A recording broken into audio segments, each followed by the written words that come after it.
Voilà, nous sommes encore sur ce plateau avec encore le Père Jean-Marie Kouassi et cette fois-ci, c'est pour parler de vocation. Aujourd'hui, la journée du bon pasteur et dans toutes les églises, aujourd'hui, on parle de vocation. Alors, la première question, est-ce que l'Église a encore des vocations? Dire que l'Église n'en a plus, ça veut dire que Dieu n'appelle plus. Et si Dieu n'appelle plus, c'est qu'il y a quelque chose qui ne va pas. Oui, l'Église a encore des vocations. Est-ce qu'elles sont suffisantes? Je me réfère à la parole de Dieu. La moisson est abondante. Les ouvriers sont peu nombreux. De plus en plus en Côte d'Ivoire, en Afrique, on parle d'église famille de Dieu. Et il est bon que l'Église puisse se rapprocher davantage de ses fidèles. Il y a encore des vocations parce que Dieu continue d'appeler. Celui qui est la source des vocations continue d'appeler. Est-ce que c'est suffisant? Ça ne sera jamais suffisant à mon goût, tant que ce n'est pas tout le monde entier qui est gagné à Jésus. Mais il y a plusieurs types de vocations. Et il faudra que nous puissions peut-être élargir notre espace en se disant que c'est la vocation. Peut-être on parle de vocation sacerdotale et religieuse, mais de comprendre qu'il y a plusieurs types de vocations et que Dieu nous appelle à ces différents types de vocations. Bon, aujourd'hui, nous voulons parler de vocation sacerdotale et religieuse. Oui. Alors, si ça ne vous gêne pas, puisque nous sommes en train de parler de vocation sacerdotale et religieuse, est-ce que je peux vous demander qu'est-ce qui vous a poussé à être prêtre? Dieu, certainement, mais deux questions essentielles qui m'ont bousculé. La première, c'était, j'étais en classe de première, lorsque j'ai lu une revue dans laquelle il était marqué « À quoi cela sert la réussite sociale dans un monde où nous sommes de passage ?» Je crois que l'expression « un monde où nous sommes de passage » m'a bouleversé. Est-ce que c'est suffisant pour devenir prêtre? Non. Et puis une deuxième question qui m'avait été posée un peu plus tard, où on me demandait dans la vie de tous les hommes, il y a des choix fondamentaux. Et parmi ces choix fondamentaux, il y a des priorités. Quelles seront les miennes? Et en réfléchissant à ces questions, je sentais le besoin de me rapprocher davantage de Dieu. On ne devenait pas prêtre en étant à la maison. On ne devenait pas prêtre en rentrant au séminaire. Alors j'ai fait ce qu'il fallait. Je suis allé à l'école. Et puis voilà. Mais je pense que c'est Dieu qui appelle. Certaines fois, les gens veulent savoir comment Dieu appelle. Est-ce qu'il appelle comme vous et moi nous parlons ou est-ce que c'est au cours d'un songe? Mais je crois que chacun a une motion intérieure qui fait que vous regardez une femme que vous n'avez jamais vue et puis vous vous dites, elle sera la femme de ma vie. Mais vous l'avez vue quand? Mais vous n'arrivez pas à expliquer. Et je crois que la vocation aussi, on pourra toujours tenter de donner des éléments, mais qui ne pourront jamais rendre compte de la réalité de l'appel que Dieu adresse à quelqu'un. Voilà. Est-ce que vous pensez, vous êtes heureux dans le sacerdoce? Je disais à quelqu'un un jour, si je n'étais pas prêtre, je serais prêtre. Nonobstant les difficultés qu'il y a, et dans quelle vie il n'y a pas de difficultés? Il y a des difficultés partout. Mais si c'était à refaire, je referais en prenant le même parcours parce que le parcours que j'ai utilisé, je pense que tous les parcours sont bons et moi, le parcours que j'ai eu, je pense que Dieu m'aide. Dieu est passé par là aussi pour me parler. Donc, prêtre heureux, oui, mais pas paresseux. Parce que quelquefois aussi, on se dit, bon, ils sont assis là, on leur donne à manger 3 fois par jour, ils ne foutraient. Je pense qu'il faut davantage approcher les prêtres pour voir qu'il y a du travail et que ce n'est pas que des paresseux. Ça ne cache pas qu'il y a quelquefois des paresseux, mais on ne peut pas, parce qu'on a vu 1 ou 2 paresseux, sur le millier de prêtres que nous sommes, dit que tous les prêtres sont paresseux. Et il y a beaucoup de joie à servir Dieu dans le sacerdoce. Alors aujourd'hui, vous l'avez dit, la moisson est abondante, les ouvriers sont peu nombreux, mais aujourd'hui quand même, au niveau international, même au niveau national, on voit que le prêtre est sous la sellette. Il y a des difficultés, on passe ici, on passe là, on est entraîné là. Alors, est-ce que vous n'êtes pas un peu déçu? Non.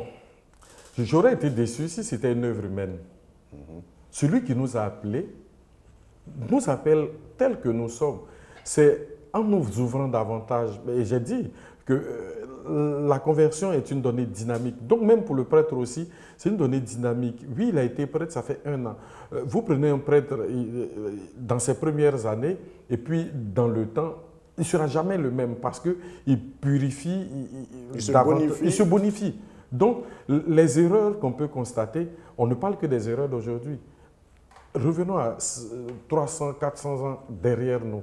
Quelles étaient les erreurs, quels étaient les problèmes? Ben, on va dire dans 300, 400 ans après nous, quelles seront les erreurs? Si on devait se décourager, ça veut dire qu'il n'y aurait plus de prêtres. Mais cette église-là, depuis 2000 ans, elle avance. Il y a toujours des problèmes, il y a toujours des difficultés. Mais comme celui qui nous a appelés est le maître du travail qu'il y a à faire, et il ne désespère pas de nous, à partir de ce moment-là, moi je ne peux pas désespérer d'un confrère ou d'un prêtre ou de notre église. Ça ne va pas. Non, on est lucide sur la question, mais ça va aller parce que celui qui nous a appelés est celui-là même qui va donner les moyens pour que nous puissions répondre à notre vocation. Est-ce que cette réaction n'est pas due au fait que les fidèles chrétiens qui nous suivent ont tellement confiance que souvent ils nous ont, on pourrait dire, entre griffes, déifiés? Mais ils ont raison de nous déifier. Nous sommes porteurs de quelque chose qui est plus grand que nous. Mais en même temps qu'ils nous déifient, on vient de leur famille. C'est du milieu du peuple que sont appelés les prêtres et c'est à eux de nous aider dans notre marche à la suite du Christ. Je crois que c'est possible. Ils ont raison, nous sommes porteurs du Christ et ils veulent. C'est un signal, hein? Ça veut dire que ce monde-là, ils veulent des leaders, peut-être d'une autre façon, des leaders religieux sur qui ils peuvent s'appuyer, eux dans leurs difficultés, pour dire j'ai vu un tel et je veux faire comme lui et je pense que c'est possible. Du coup, les espérances qu'ils placent en nous sont grandes et c'est à nous maintenant de marcher et de faire attention en avançant dans la réponse à la vocation, à l'appel que nous avons reçu de Dieu. Le message qui est annoncé pour que le peuple de Dieu puisse avoir la foi et vivre pleinement, c'est un message qui est porté par ceux qu'on appelle les pasteurs, les prêtres, les évêques et tout cela. Est-ce qu'il y a une nouvelle pastorale qui doit être menée pour le monde d'aujourd'hui? Oui et non. Oui, parce qu'on n'a plus les mêmes canaux d'évangélisation qu'il y a 2000 ans. Donc, on ne peut pas rester dans les canaux classiques. Oui, parce que c'est le même message, c'est le même Jésus. Mais comment faire en sorte que ce même Jésus-là soit mieux accepté? C'est vrai qu'on critique beaucoup de prêtres, mais on peut regarder la vie de nos fidèles aussi. Mais commençons par nous critiquer nous-mêmes. Mais quand on a fini de critiquer son prêtre, qu'est-ce qu'on fait? Est-ce qu'on l'aide pour qu'il redevienne comme il veut? Je crois qu'il y avait une ancienne formule qui disait « Seigneur, donne-nous des prêtres. Seigneur, donne-nous beaucoup de prêtres. Seigneur, donne-nous beaucoup de saints prêtres. » Cette formule-là doit pouvoir revenir. Si on pense aujourd'hui que les prêtres ne répondent pas à leur vocation, alors aidons-les. Pas forcément les critiquer. Et si on a fini de les critiquer aussi, prions pour eux. Dieu qui les a choisis est capable de les aider, est capable de toucher leur cœur et aidons-les à pouvoir répondre à leur vocation. Parlant de pastoral, je voudrais dire qu'aujourd'hui, nous sommes à l'ère de antique, de tout ce qu'il y a. Est-ce que vous pensez que le prêtre doit être maintenant, je ne vais pas dire un prêtre digital ou bien un prêtre, non, je vais dire, ou bien un prêtre électronique. Je comprends. Mais, je vais dire, est-ce qu'aujourd'hui, on doit repenser au niveau de la vocation à former, et surtout au niveau de la formation des prêtres, à former des prêtres de leur temps? Absolument. Sinon, nous passons à côté de quelque chose. Mais le danger, ce serait que le prêtre vienne pour son homélie avec son iPad. Qu'il vienne pour son homélie avec son téléphone pour lire là-dessus. Je crois que ce n'est pas respecter le sacrement lui-même. Mais il y a des choses à faire. Nos chrétiens sont sur la toile. Nos chrétiens visitent les réseaux sociaux où des choses sont dites. Si nous refusons d'y aller, de quoi elles vont se nourrir de ce côté-là? Est-ce que l'évangile doit être annoncé uniquement dans nos lieux de culte, dans nos chapelles, dans nos églises, ou est-ce que l'évangile doit être annoncé partout où il y a âmes qui vivent et sur les réseaux sociaux aussi? Et j'encourage les confrères qui, par moments, donnent des enseignements sur les réseaux sociaux parce que nos fidèles y sont. Ils ont besoin, et encore une fois, pour répondre à votre question, donc du coup, la nécessité d'être formé à ces techniques, à ces nouvelles techniques de communication-là, pour qu'eux-mêmes ne se fassent pas piéger dedans, parce que l'information aujourd'hui, je m'adresse aux communicateurs et je parle sous le couvert du communicateur, l'information aujourd'hui va très vite et si vous ne maîtrisez pas donc cela, vous risquez d'être à la traîne d'un monde duquel vous êtes sorti, mais dans lequel vous êtes pour pouvoir leur parler. Donc, oui, la nécessité pour nous d'être formés à ces nouvelles techniques, aux technologies d'information et de communication, mais en même temps en gardant ce qui est sacré pour ce qui concerne la célébration des sacrements. Donc, on n'ira jamais célébrer l'Eucharistie parce que nous avons toutes les prières ou les lectures avec un iPad. Imaginez qu'on prenne un iPad et puis on dit acclamons la parole de Dieu. Oui, c'est la parole de Dieu qui a été proclamée. Oui, nous l'avons lue à partir de notre téléphone portable, mais est-ce que ça sied? Alors, une autre chose, c'est l'actualité. Je pense que nous allons terminer par là avec vous dans ce cas du Parlons-en. Aujourd'hui, et c'est partout, on parle de pédophilie, on parle de viol, on parle aussi au niveau du clergé. Et le pape, tout dernièrement, j'ai reçu ici Monseigneur Ignace Bessi, qui était allé à une rencontre au Vatican. Et le pape a vraiment parlé de ça, il a voulu que les choses soient claires. Notre travail nous a amenés à reconnaître une fois de plus que l'ampleur du fléau des abus sexuels sur mineurs est malheureusement un phénomène historiquement répandu dans toutes les cultures et toutes les sociétés. Il est devenu seulement en des temps relativement récents un objet d'étude systématique grâce au changement de sensibilité de l'opinion publique sur un problème considéré comme tabou dans le passé, ce qui signifie que tous connaissaient sa présence, mais que personne n'en parlait. Cela me rappelle également la pratique religieuse cruelle répandue par le passé dans certaines cultures, qui consistait à offrir des êtres humains, spécialement des enfants, en sacrifice dans les rites païens.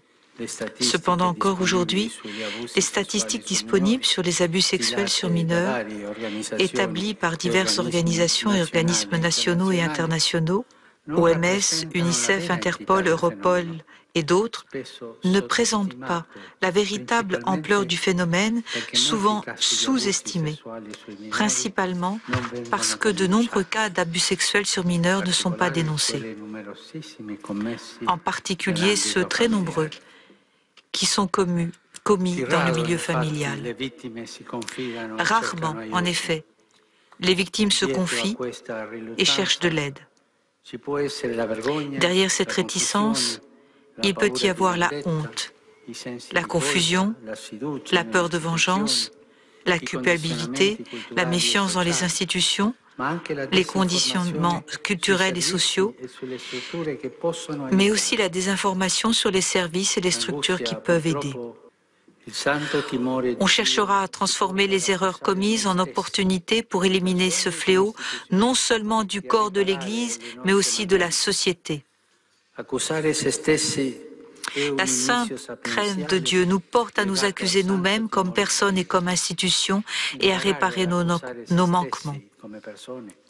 S'accuser soi-même, c'est un début de sagesse lié à la sainte crainte de Dieu. Apprendre à s'accuser soi-même comme personne, comme institution, comme société.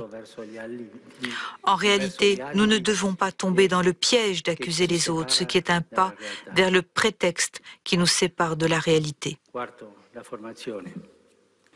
Je lance un appel pressant pour la lutte à tous les niveaux contre les abus sur mineurs dans le domaine sexuel comme dans d'autres domaines, de la part de toutes les autorités comme des personnes individuelles, car il s'agit de crimes abominables qui doivent disparaître de la face de la terre.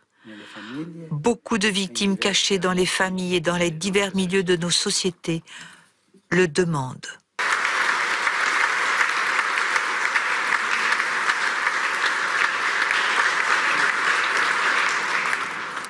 Alors, vous, en tant que prêtre, quelle vision vous avez de ce phénomène-là et qu'est-ce que vous pensez qu'on peut faire?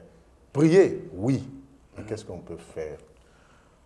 Prier, oui, prier encore. Mais non seulement prier, oui, prier encore, mais c'est aider.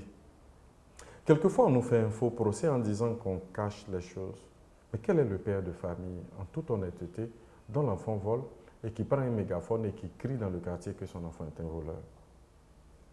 Quel honneur pour ce père-là de dire que sa fille se prostitue. Il ne cache pas pour cacher, mais il protège son enfant pour essayer de l'éduquer. Oui, s'il y a des choses comme ça, il faut que les chrétiens le sachent, qu'ils préviennent les autorités, qu'ils vont prendre les moyens. Et quelquefois, ils nous protègent, mais ils protègent mal. Il ne s'agit pas de protéger, mais il s'agit d'aider la personne, si elle a un problème, de pouvoir en sortir. Aujourd'hui, le pape parle de tolérance zéro, non seulement pour le coupable, mais pour ceux qui l'ont aidé. Parce que cette manière d'accompagner que nous avons eue jusque par le passé ou jusqu'à présent, cette manière d'accompagner n'a pas été comprise. Et si elle n'a pas été comprise, il faut peut-être passer à un autre type d'accompagnement. Mais en même temps, je saisis l'occasion pour dire, il y en a qui disent non, il faut que les prêtres se marient pour que tout cela finisse. Mais qu'on me dise et qu'on me rassure que tous les hommes mariés sont fidèles. S'ils sont fidèles, ça veut dire que c'est la solution pour les prêtres. Mais s'ils ne sont pas fidèles, ça veut dire que le problème n'est pas là et qu'il faut le trouver ailleurs. Ne mettons pas tout le monde dans le même sac. Ce n'est pas parce qu'un prêtre a fauté qu'on va dire tous les prêtres ont fauté. Ce n'est pas parce qu'un homme marié a fauté qu'on va mettre tous les hommes mariés dans le même panier. Dans tous les cas, le mariage des prêtres n'est pas la solution aux déviations qu'on peut trouver ici et là dans l'Église. Il y a qu'on peut faire des choses, on va faire des choses pour que nous nous sentions bien dans cette Église. Et puis encore une fois, j'insiste, c'est Dieu qui appelle. Au lieu de porter des jugements, au lieu de critiquer, prions. C'était ça aussi. La moisson est abondante. On dit les ouvriers sont peu nombreux. Mais on n'a pas dit à quelqu'un de venir. Il dit priez le maître. Priez le maître d'envoyer les ouvriers. C'est son travail. Donc il sait quel type d'ouvrier il a. Et on ne va pas me dire, je ne veux pas dire qu'on n'a pas prié jusqu'à présent pour les ouvriers qui sont là. On a prié, mais prions davantage si on sent qu'il y a une certaine lassitude qui commence à s'installer. Alors, les prêtres qui sont là aujourd'hui au niveau national sont nombreux. Est-ce que vous pensez que l'Évangile est arrivé aux confins de la Côte d'Ivoire? Non, ce serait un leurre que de penser que l'Évangile est arrivé aux confins de la Côte d'Ivoire. Pour moi, l'Évangile serait arrivé aux confins de la Côte d'Ivoire si chacun de nous vivait des valeurs de l'Évangile, quel que soit l'endroit où il est. Malheureusement, ce n'est pas encore le cas. On a même des communautés. Abidjan est grand. Nous sommes autour de, je regardais la dernière fois les statistiques, autour de 100 paroisses et lieux de culte. Mais ce n'est pas suffisant parce qu'à côté de cela, il y a des lieux de culte où ils ont la messe une fois par mois, sinon une fois par trimestre. Comment vous voulez que la graine qui a été semée puisse avancer? Nous avons du travail à faire. Nous prions donc en ce dimanche du bon pasteur de nous envoyer des pasteurs, mais surtout de bons pasteurs. Ça ne sert à rien la qualité, mais la quantité, mais la qualité. Seigneur, nous voulons de prêtres, nous voulons de bons prêtres, nous voulons de saints prêtres, nous voulons beaucoup de prêtres, c'est ça? C'est ça. Alors, merci Père Jean-Marie. Merci. Nous avons passer un peu en revue tout ce qu'il y a au niveau de la vocation des prêtres. On a même parlé de votre vocation et tout cela. En tout cas, chers téléspectateurs, je vous souhaite surtout de trouver dans vos familles aussi des vocations. Parce qu'il ne faut pas prier pour qu'on ait des prêtres dans la famille des autres. Mais il faut prier aussi pour que des prêtres surgissent de vos familles.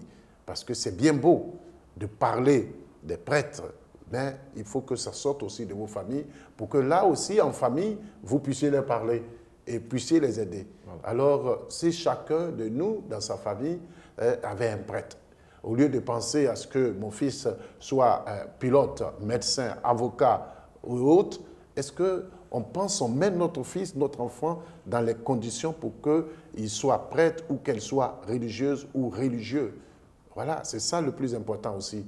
Et ce n'est pas aussi une fonction, ce n'est pas un diplôme, ce n'est pas une carrière, mais c'est aussi une nécessité pour notre monde. Alors, en tout cas, que chacun de nous, dans ses différentes vocations, comme il a dit, vocation au mariage, vocation à ceci, vocation à cela, vocation au sacerdoce aussi, que chacun de nous puisse trouver les éléments nécessaires. En tout cas, nous avons été très heureux. Merci, Père Jean-Marie. Merci à vous et bon dimanche. Je prie pour que Dieu fasse de vous un bon pasteur. À vous aussi, hein, je prie pour que Dieu fasse de vous un bon pasteur. Merci, et à vous tous qui nous regardez, que vous soyez aussi de bons croyants. Pour vous, musulmans, en tout cas, je vous souhaite aussi un bon carême.